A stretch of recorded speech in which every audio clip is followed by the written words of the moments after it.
हमेशा से अजीब सी बात है लेकिन 4-5 साल की उम्र से ही म्यूज़िक को लेके कुछ अजीब सा जुनून था। मैं पागल थी, मैं सिर्फ गाती रहती थी पूरा दिन।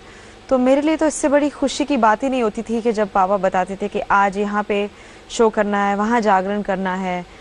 मेरे लिए तो वो ट्रीट थी और पढ़ाई ना करना सबसे ज़्यादा खुशी की बात मेरे लिए होती थी। तो मेरा बचपन शोज़ करके, रिकॉर्डिंग्स करके बीता है और मुझे इस बात का बहुत गर्व है, प्राउड महसूस करती हूँ। थैंकफुली एक पॉइंट के बाद मेरी पढ़ाई भी थोड़ी डामाडोल हो रही थी, तो मेरे थैंकफुली डैड मॉम दोनों ने बहुत सपोर्ट किया। उन्होंने कहा कि अगर तुम पढ़ना नहीं चाहती तो बिल्कुल मत पढ़ो। और मेरा ये सोचना था कि पढ़ाई यस बहुत ज़रूरी है, पढ़ना ही चाहिए हर इंसान को, लेकिन अगर आपका मन उसमें बिल्कुल भी नहीं है और आप अपना टाइम वेस्ट कर रहे हैं, तो वही मन अगर मैं जिसमें मेरा पूरा इंटरेस्ट था, जो मेरी सिंगिंग था, म्यूज़िक था, उसमें मैं अगर लगा दूं तो शायद मुझे ज़्यादा मज़ा आएगा। Life will have more meaning. So I thought of quitting studies at the after 10th standard के बाद मैंने पढ़ाई छोड़ दी। लेकिन उन सालों में जब आप गा भी रही थी जी, और आप एक स्टेज पे फेमस भी हो गई और आप स्कूल भी जाती थी, तो जो स्टूडेंट्स थे आपके आसपास, जो टीचर्स थी, प्रिंसिपल थे, उनकी क्या रिएक्शन थी? वो बहुत कोऑपरेटिव थे। हाँ। वो मुझे जाने देते थे और मेरे काफ़ी दोस्त मेरा होमवर्क करते थे। Most of the time recess के बाद मैं गायब हो जाती थी स्कूल से, क्योंकि एक कोई रिकॉर्डिंग होती थी।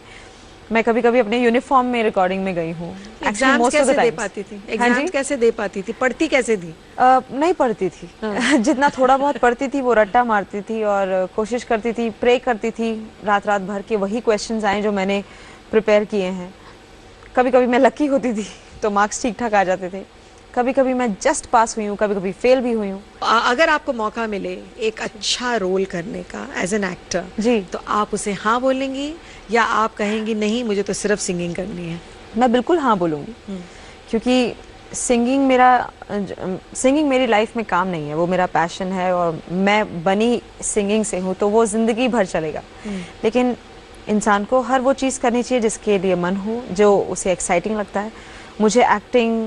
मुझे फिल्म देखना बहुत पसंद है। मैं घंटों फिल्म देख सकती हूँ, बैक टू बैक फिल्म्स देख सकती हूँ और मुझे अच्छी छोटी छोटी बारीकियाँ नोटिस करना अच्छा लगता है। मुझे कहने को आप ये भी कह सकते हैं कि डायरेक्शन में भी बहुत इंटरेस्ट है, खूबसूरत शायरी में बहुत इंटरेस्ट है, लिखना, कंपोज करना।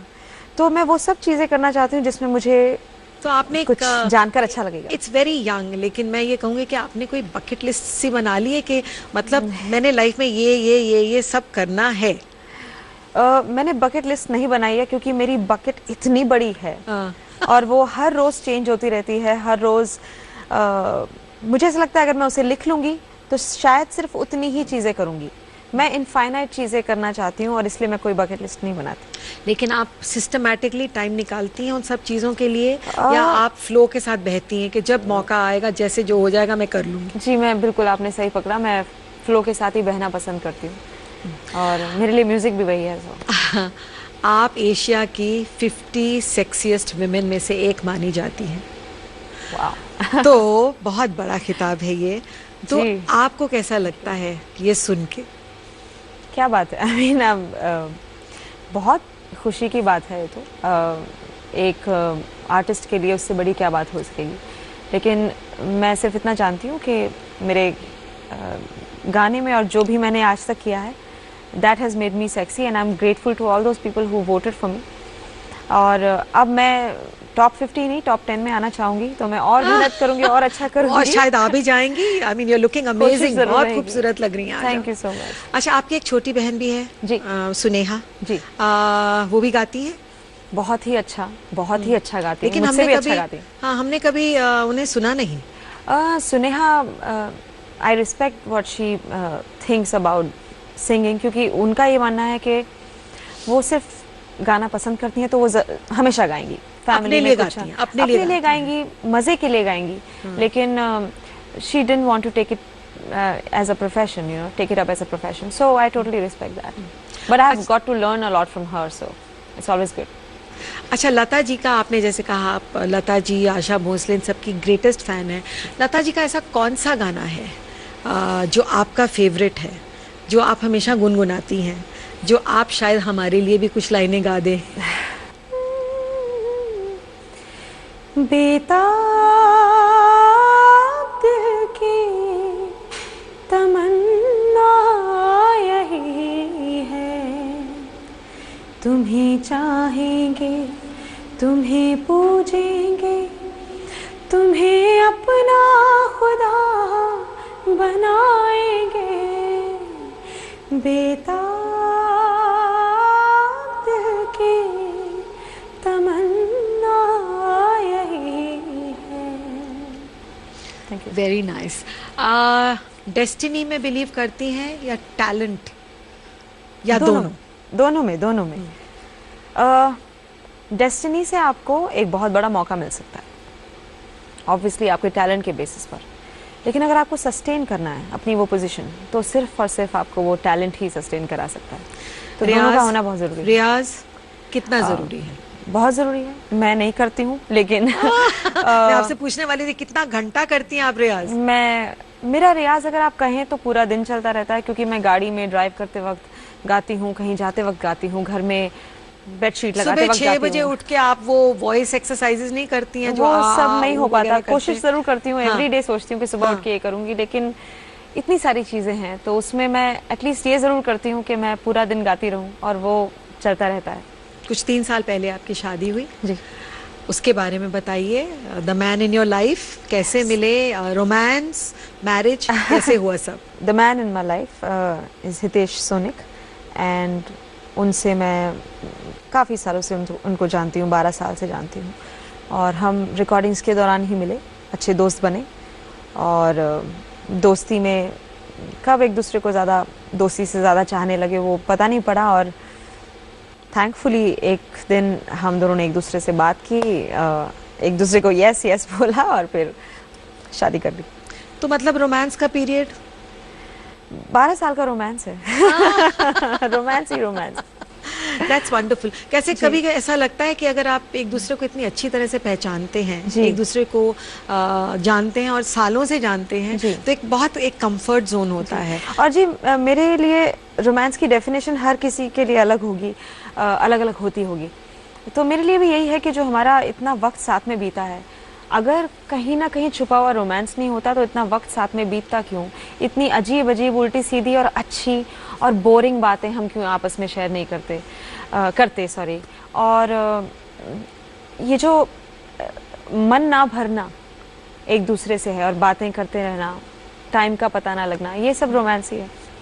सुनिधि, आपकी शादी के बारे में कुछ और बातें करेंगे हम। आप देख रहे हैं कोशिश से कामयाबी तक, और हम बात कर रहे हैं सुनिधि चौहान से। सुनिधि, तो हम आपकी शादी के बारे में बात कर रहे थे। बहुत अक्सर ये देखा जाता है कि शादी से पहले तो बहुत ही ब्यूटीफुल रोमांस होता है, लेकिन शादी के बाद वही दो इंसान जब इकट्ठा रहते हैं एक ही छत के नीचे तो सिचुएशन काफ़ी बदल जाती है।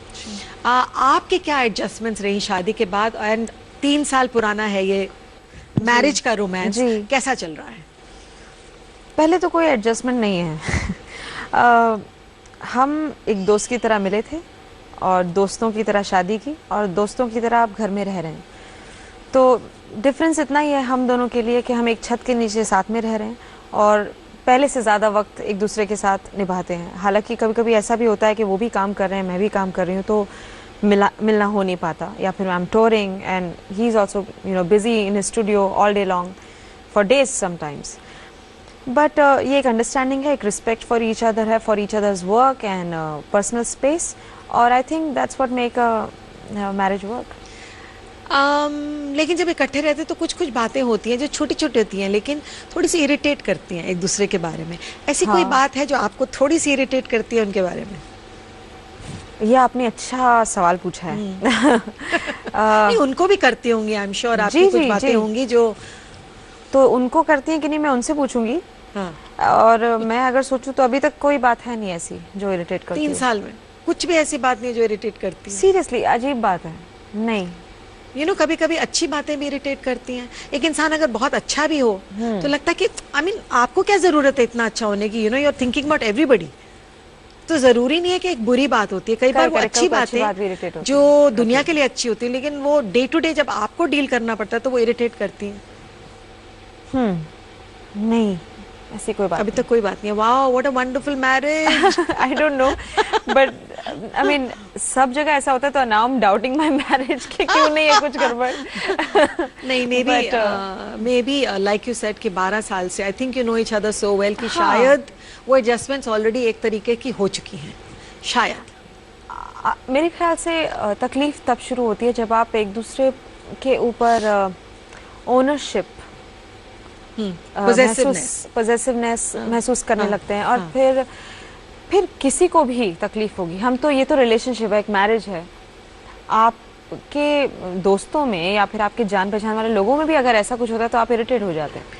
तो आई थिंक यहाँ पर it's different, it's actually very normal, it's not a marriage, मैं ये कहूंगी। शायद इसलिए हम लोग, you are like two friends, जिनको के एक पेपर आपने इकट्ठा साइन कर लिया, लेकिन बस आप एक दो पेपर फ्रेंड्स नाम की के लिए तरह साइन किया क्योंकि करना पड़ा।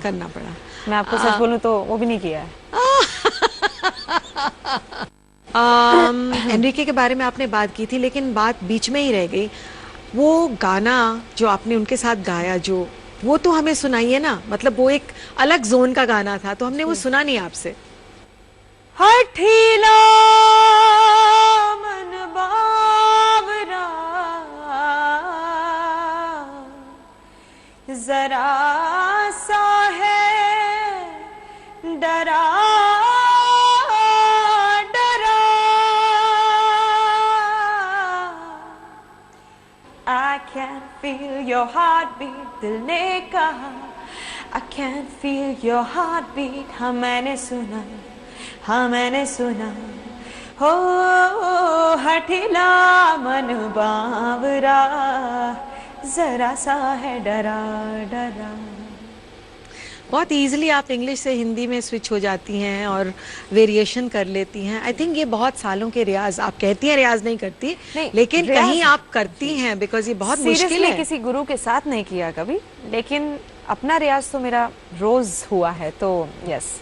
अच्छा सुनिधि, एक बात बताइए, आज के जो सिंगर्स हैं जी और आपके टाइम के जो सिंगर्स हैं, आपने तो खैर बचपन से किया, बहुत यंग एज में आप सिंगर बन गई, लेकिन आज के जो फिलहाल जो सिंगर्स हैं, आई थिंक वो इतनी मेहनत नहीं करते हैं। आपको ऐसा लगता है कि आजकल बहुत कुछ स्टूडियो में हो जाता है सेट, मतलब टेक्निकली बहुत कुछ हम करेक्ट कर लेते हैं, इसलिए आपने बिल्कुल सही कहा है। बहुत सारी फैसिलिटीज़ हैं आजकल जो टेक्निकली आपकी काफ़ी प्रॉब्लम्स सही कर देते हैं, लेकिन वो उनके लिए हैं जो नहीं गा सकते। There are some singers who are very very very good, and मेहनत तो अपने लेवल पे हर कोई करता है, अपनी अपनी मेहनत हर किसी की अलग होती है, लेकिन होती ज़रूर है, और मैं उन सब को बहुत अप्रिशिएट करती हूँ। I think they are doing wonderful whoever is singing now, और उनके गाने लोग पसंद कर रहे हैं, उनकी अपनी एक यूनिक क्वालिटी है, सो बहुत अच्छा लगता है उनसे मिलकर, उन्हें सुनकर। आई नो, नहीं मैं मेहनत की बात कर रही थी, हार्ड वर्क की बात कर रही थी। Of course we all wish के, I mean wish them luck and we are happy कि वो सक्सेसफुल है। मैं सिर्फ मेहनत जो आपके टाइम में थी और आज, उस मेहनत की बात कर रही हूँ। Kiran ji, I wouldn't know, क्योंकि मैं किसी को पर्सनली जानती नहीं, मुझे मालूम नहीं कि वो कितना मेहनत कर रहे हैं या नहीं, और ना ही मैं अपने मेरे जो कलीग्स हैं उनके बारे में जानती हूँ। आई जस्ट नो माई सेल्फ, मैं अपनी तरफ से जितनी मेहनत होती है और जितनी ज़रूरत है वो करती हूँ, और होप करती हूँ कि बाकी सब जो इस प्रोफेशन में है वो भी मेहनत करें, अगर नहीं करते हैं तो। अपने हस्बैंड के साथ फ्यूचर में कुछ इकट्ठा मिलके कुछ म्यूजिक के क्षेत्र में आप काम करना पसंद करेंगी? ज़रूर, अभी फ़िलहाल तो ऐसा कुछ प्लान नहीं है, लेकिन उनकी कुछ फिल्मों में मैंने गाया है कभी कभी थोड़ा बहुत इधर उधर, लेकिन फुल फ्लेजेड एक एल्बम या कुछ ऐसा कुछ we haven't thought about it yet, but मुझे ऐसा लगता है कि इवेंचुअली साथ रह कर कुछ ना कुछ ऐसे आइडियाज़ आएंगे जो हम लोग चाहेंगे कि एक साथ शेयर करें दुनिया के साथ, विच विल डू। एक टाइम था जब फिल्म इंडस्ट्री में सिर्फ प्लेबैक सिंगिंग होती थी जी, और सिंगर्स को सिर्फ सिंगर्स की तरह देखा जाता था। आज टाइम बहुत बदल गया है, shows, television appearances, singing commercially, वो बहुत चीज़ें आ गई हैं, और जिसकी वजह से कि आई थिंक एक एक्टर, एक सिंगर पे आज प्रेशर है to look good, to be presentable, to Absolutely. be able to dance, Yes. you know, तो ये सब जो चीजें हैं कितनी इम्पोर्टेंस देंगी आप इन सब चीजों को besides being a good singer? चार चांद लगने वाली बात है अगर आप अच्छा गाते हैं और अगर आपकी पर्सनैलिटी पे आप ध्यान देते हैं, आप अच्छे परफॉर्मर हैं, तो वो लोग जो आपको पैसा खर्च करके देखने आते हैं उनके लिए सोने पे सुहागा हो जाता है। वो फिर भी आपको देखने आएंगे अगर आप गाना गाते हैं, आपका गाना अगर उनको पसंद है तो आपको आके वो सुनेंगे, अप्रिशिएट करेंगे, डांस करेंगे। लेकिन बात कुछ और हो जाती है जब आप डिज़ायरेबल दिखते हैं कि मैं ऐसा दिखना चाहती हूँ या मैं ऐसा गाना चाहता हूँ। अगर ऑडियंस को आप ये फील करा सकते हैं तो you are a winner. And I think ये फैक्टर्स सबसे ज़्यादा इम्पॉर्टेंट नहीं लेकिन काफ़ी इम्पॉर्टेंट हैं। आपको कॉन्सर्ट ज्यादा इंटरेस्टिंग लगती हैं, या प्लेबैक सॉन्ग गाना ज्यादा इंटरेस्टिंग लगता है? दोनों का अपना मज़ा है। उस बूथ में जहाँ पे प्लेबैक हम करते हैं वहाँ पे ज़्यादा प्रेशर होता है क्योंकि आपको वो एटमॉस्फेयर नहीं मिला है कि जहाँ आप उछल कूद कर सकें, जैसा महसूस कर रहे हैं वो दिखा सकें। कैरेक्टर को दिमाग में रख के थोड़ी बंदिश के साथ आपको गाना पड़ता है, लेकिन उसमें आपको ऐसा सुनाई देना चाहिए कि जैसे आप पूरे स्टेडियम में कॉन्सर्ट में गा रहे हैं, वो खुलापन सुनाई देना चाहिए। तो वो अलग चैलेंज है। लेकिन स्टेज पर जहाँ पर आपको पूरी छूट है वहाँ पर थोड़ा कंट्रोल करके गाना, फैल ना जाना, वो भी एक चैलेंज है। तो मेरे लिए दोनों ही इक्वली इंटरेस्टिंग है। I just know one thing, stage पर जब मैं गाती हूँ तो I just become this different person. I am just a new me on stage always. That's wonderful. अच्छा ये बताइए, फर्स्ट कॉन्सर्ट का एक्सपीरियंस, फर्स्ट टाइम जब आपने कॉन्सर्ट की? एकदम सबसे पहला वाला तो मैं 4-5 साल की थी जब एक जागरण में मैंने गाया था। My God. तो वो थोड़ी हेजी है वो मेमोरी।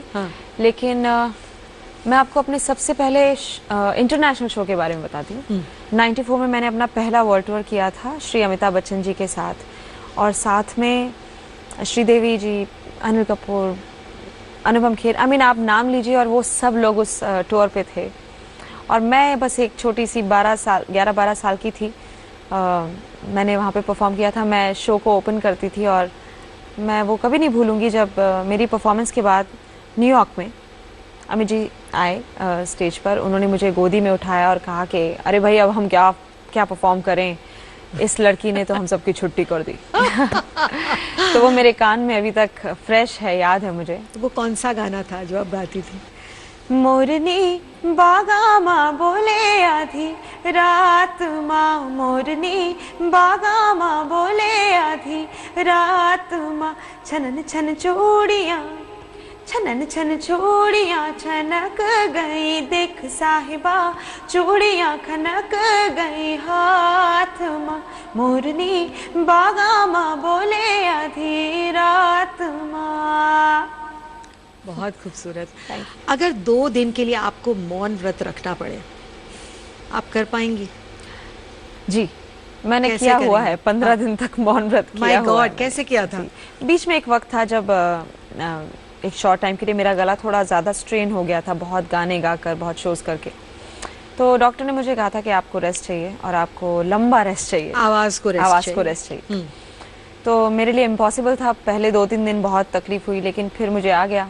मैं हूँ वैसी लड़की जो एक बार ठान लिया वो करना ही है। तो वो मौन व्रत भी मैंने कर लिया 15 दिन का। सिर्फ सांस ले रही थी मैं, I didn't say a word. आगे और बातें करेंगे इस मौन व्रत के बारे में। कोशिश से कामयाबी तक में, और हम बात कर रहे हैं सुनिधि चौहान से। तो सुनिधि, हम मौन व्रत के बारे में बात कर रहे थे। मैं जानती हूँ कुछ सिंगर्स को जो कि बिना आवाज यूज के अंदर गुनगुनाते रहते हैं और गाते रहते हैं और रियाज करती हैं। जी। क्या आप उनमें से हैं? नहीं, मैं वैसा शायद कुछ नहीं करती। मैं गाती हूँ तो खुल के गाती हूँ। और गुनगुनाना, जैसा कि मैंने आपको पहले बताया था, घर में कुछ भी करते वक्त, टीवी देखते वक्त, बालकनी में बैठते वक्त मैं गाती रहती हूँ, गुनगुनाती रहती हूँ। तो कुछ धुनें भी बनाती हैं खुद से? कुछ ऐसा करती हैं कि कोई फोक सॉन्ग उठा लिया जो ऑलरेडी है और आप उसको अपनी ट्यून्स देती रहती हैं? मन बहुत करता है कंपोज करूं, लेकिन अभी तक वो कंपोजर मेरे अंदर का जागा नहीं है, मुझे ऐसा लगता है। उसको धीरे धीरे मैं प्यार से जगाने की कोशिश कर रही हूँ, क्योंकि I think I have it in me. बहुत सारे लोग भी ये मानते हैं, सोचते हैं मेरे बारे में कि मुझे कंपोज करना चाहिए, क्योंकि हर सिंगर में अलग एक अपनी कंपोज करने की क्वालिटी तो होती ही है।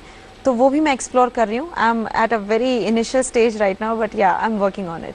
पहला वो कौन सा गाना था जिसको आपने एक्चुअली वीडियो पे रिकॉर्ड भी किया, मतलब जस्ट सिंगिंग नहीं, जैसे नाउ वी परफॉर्म ऑल्सो और उसको वीडियो बना देते हैं और उसको यूट्यूब पे लगा देती हैं या जहाँ भी मतलब वो यूज होते हैं, तो which was the first song जो आपने किया? ऐसा कुछ तो या मैंने कोई फेवरेट सॉन्ग जो आपने जब आपने किया रिकॉर्ड किया तो आपको मतलब दिल से आपको लगा कि this is one of my best? वो ज़्यादातर फेवरेट गाने मेरे फिल्म के गाने ही रहे हैं। इंडिपेंडेंट स्पेस में गाना मैंने नहीं किया, लेकिन एक गाना है जो मुझे बहुत पसंद है, जो कोक स्टूडियो के लिए मैंने किया था, और लता जी का गाया हुआ एक भजन है, रमैया बिन नींद ना आवे। वो मैंने हितेश ने उसे फ्रेश कंपोज किया था, उन्हीं लिरिक्स को, और हमने कोक स्टूडियो में उसको परफॉर्म किया था। So that was a very nice change from being a Meera bhajan. वो मुश्किल था उसको एक नया मॉडर्न टच देना, but Hitesh did a fantastic job and I loved singing that song. तो वो गाना सुनाइए, लेकिन इस बार थोड़ा अंतरा भी सुना दीजिए। रमैया बिन नींद ना आवे, हो रमैया बिन नींद ना आवे, बिरहा सतावे, हाय बिरहा सतावे, प्रेम की आग जलावे, रमैया बिन नींद ना आवे, हो रमैया बिन नींद ना आवे। Very beautiful, very beautiful. आप दिल्ली से आई हैं और दिल्ली को आज एक बहुत अनसेफ सिटी लड़कियों के लिए माना जाता है। इसकी कोई वजह, कोई आपको कुछ वजह लगती है कि ऐसा क्यों है? मेंटालिटी बहुत बड़ी वजह है। बहुत सारी चीज़ें हैं जिनसे हमें लोगों को डिप्राइव नहीं रखना चाहिए, जैसे sex education, hygiene and so many more things, safety. इनसे आप जितना इन्हें दूर रखते हैं उतना आई थिंक इनके दिमाग ज़्यादा चलते हैं और गलत डायरेक्शन में जाते हैं। हम जो छुपाते रहते हैं इनसे कि ये बच्चों के लिए नहीं है, देखना नहीं चाहिए, ऑब्वियसली छोटे बच्चों के लिए नहीं, लेकिन एक उम्र आती है और आपको ज़माने के साथ बढ़ना चाहिए। आज वो समय नहीं है कि आज 16 साल का बच्चा एक्चुअली 16 साल का है, आज 16 साल का बच्चा एक्चुअली 25 साल के बच्चे की आदमी की सोच रखता है। और आज इतना एक्सपोजर है, आज ट्विटर है, इंटरनेट है, बच्चे देख सकते हैं और आप उन्हें नहीं रोक सकते। आप उन्हें रोकेंगे, वो बाहर जाकर दोस्तों के साथ मिलकर देखेंगे। तो क्यों ना एटलीस्ट बातचीत शुरू करें। मैं ये नहीं बोल रही हूँ आप सब कुछ ओपन कर दें उनके सामने, लेकिन be a friend, talk to them so that they don't have to think in any other direction. जो आप कह रहे हैं वो आपकी बात मानेंगे, सुनेंगे, लेकिन आपको खुल के बात करना ज़रूरी है। आई थिंक ये जो छुपाना है हमारे देश में, this has led to a lot of problems. अच्छा सुनिधि, जब आपने अपना पहला शो किया अब्रॉड, इंटरनेशनल शो, तो आप काफ़ी छोटी थी उम्र में, तो वो एक्सपीरियंस कैसा रहा? फॉर द फर्स्ट टाइम एक छोटी सी बच्ची जा रही है बाहर, out of India, first trip abroad, first time New York, हाँ, big city, those tall buildings और इतने सारे लोग और इतनी lights, LED screens on the road, ये सब मेरे लिए बहुत नया था। सबसे ज़्यादा जो अट्रैक्ट मुझे बात वहाँ की थी उस उम्र में, वो था टॉयज आर अस, एक टॉय शॉप था बहुत बड़ा।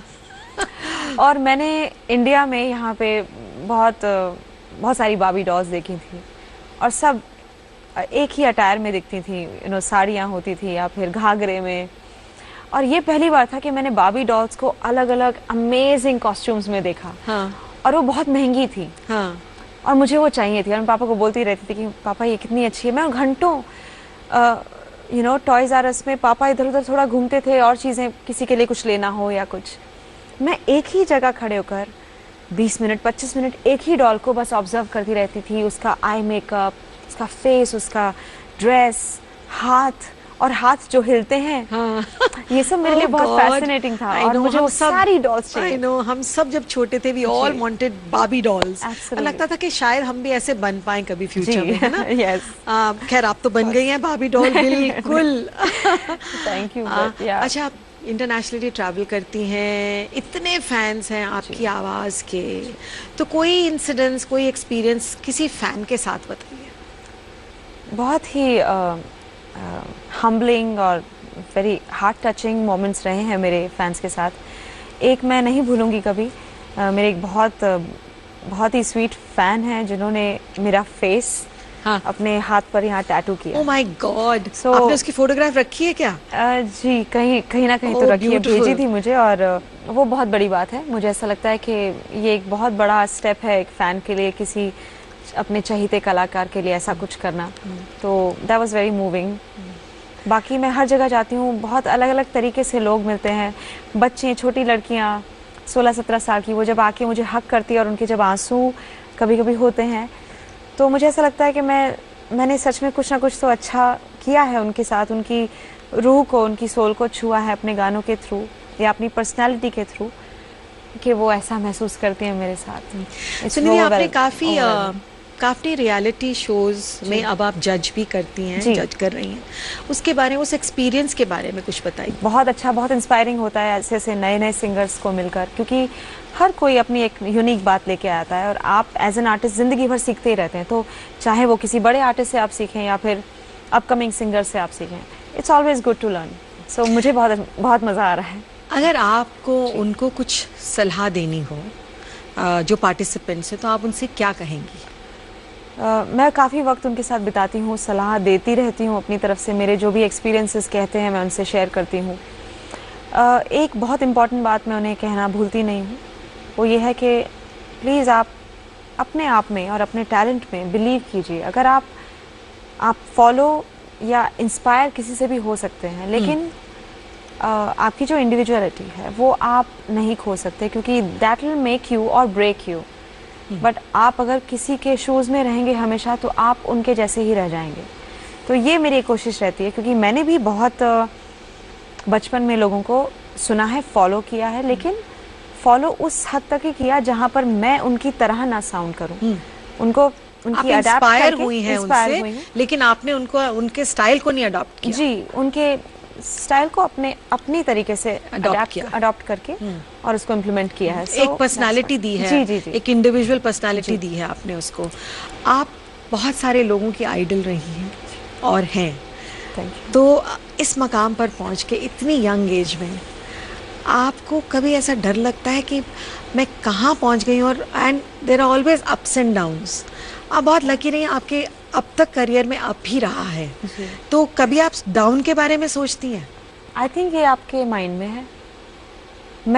आप जो कह रही हैं कि I am going up and up, ये मेरे फैंस का, मेरे चाहने वालों का प्यार है, और ये मुझे ग्राउंडेड रखता है। क्योंकि अप एंड डाउन क्या होता है, आपका टैलेंट और आपकी जो फीलिंग है जब आप गाते हैं, वो ही अप एंड डाउन है आपके लिए। कभी कभी you have your sad moments, but you have to still sing with the best of your capabilities on stage. कभी कभी आपका गला बोलने लायक नहीं होता, लेकिन आपको गाना पड़ता है, और स्टेज पे जाते ही ऐसा लगता है जैसे गला कभी खराब था ही नहीं। तो कहाँ से वो एनर्जी आ जाती है? मैं इन चीज़ों को अप्स एंड डाउन्स मानती हूँ, और उससे बहुत अमेज होती हूँ कि ये कितना बड़ा मैजिक है ऊपर वाले का, कि अगर आप रियल आर्टिस्ट हैं तो आपके अंदर एक कुछ आ जाता है, एक नया पर्सन आ जाता है जो आपको सर्वाइव करा देता है पूरे शो में, और आप एक गाना नहीं पूरे 3 घंटे का शो करके वहाँ से निकलते हैं। या फिर आप सेम रिकॉर्डिंग्स में भी ऐसा करते हैं, आपकी बहुत हालत खराब है और यू हैड अ बैड बुखार है, जो भी है, और you had a bad argument with someone just before you enter the studio, but you are fine. So that's what music does to you. और मैं बहुत लकी हूँ कि इस लाइफ में मैं वो कर रही हूँ जो मुझे सबसे ज़्यादा प्यारा है, और वो काम की तरह भी कर रही हूँ। सो मैं सिर्फ म्यूजिक कर रही हूँ, यही देखती हूँ, अप्स एंड डाउन्स सोचती नहीं। Future plans? Future plans are to make more music, sing more, do the impossible if I can. I know I can. So I don't like to talk about things जो अभी तक हुई नहीं है। जब वो अपने आप आएंगी तो मैं चाहूँगी कि लोग बात करें। सुनिधि, वैसे तो आपने इंटरनेशनली एनरिके के साथ गाना गाया है, लेकिन प्रियंका जी ने रिसेंटली हॉलीवुड में जाके सॉन्ग्स बनाए हैं वहाँ पर वेस्ट में, तो आप भी कुछ ऐसा करना चाहेंगे या प्लान कर रही हैं? जी, काफ़ी वक्त से वो चल रहा है और जब वो होगा, जब इट्स मेंट टू हैपन, तब वो होगा और ज़रूर लोगों को पता पड़ेगा। And I love what Priyanka is doing, it's fantastic. Wonderful. हम रैपिड फायर पर जाने वाले हैं, लेकिन उससे पहले मैं चाहूँगी एक लास्ट गाना आप हमारे लिए गा दीजिए। हाल ही में एक फिल्म थी दिल धड़कने दोस्त का एक गाना है, तो मैं वो सुना देती हूँ। जगमगाती लड़कियाँ, ये झिलमिलाती लड़कियाँ, इनके दीवाने तुम ही तो हो।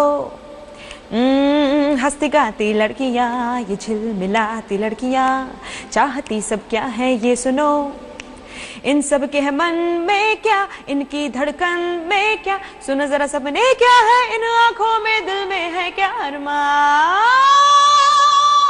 I hear my body talk to me, some massage, shake it all, boogie and shimmy, say yeah, yeah, yeah, yeah, yeah, yeah, yeah, yeah, yeah, yeah. I hear my body talk to me, some massage, shake it all, boogie and shimmy, say yeah, yeah, yeah, yeah, yeah, yeah, yeah, yeah, yeah, yeah.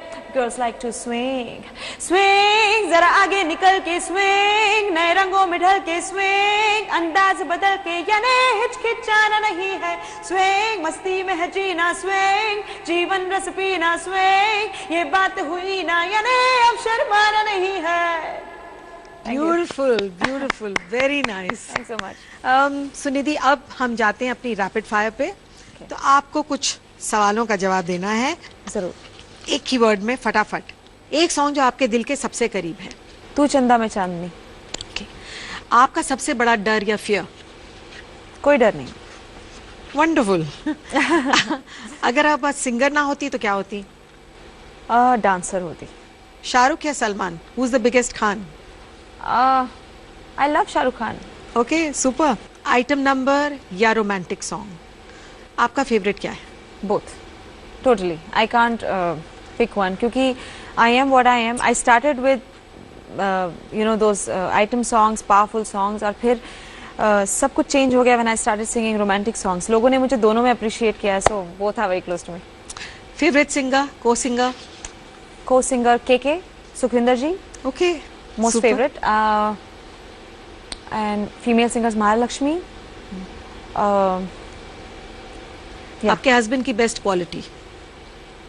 I love his hands. Super. आपके बारे में सबसे बुरी बात? भुलक्कड़ हूँ और कभी कभी सुनती नहीं हूँ। बुरी बात। रोमांटिक, प्रैक्टिकल, रैशनल, इमोशनल, आप अपने आप को कैसे डिस्क्राइब करेंगी? इमोशनल। आपका personal style statement? Just be you, that is your style. बस हो गया रैपिड फायर। बस और अब है टाइम हमारी इस डायरी में आपको ऑटोग्राफ देना पड़ेगा और हमारे शो के बारे में कुछ लिखना पड़ेगा। जरूर, आई वुड लव टू।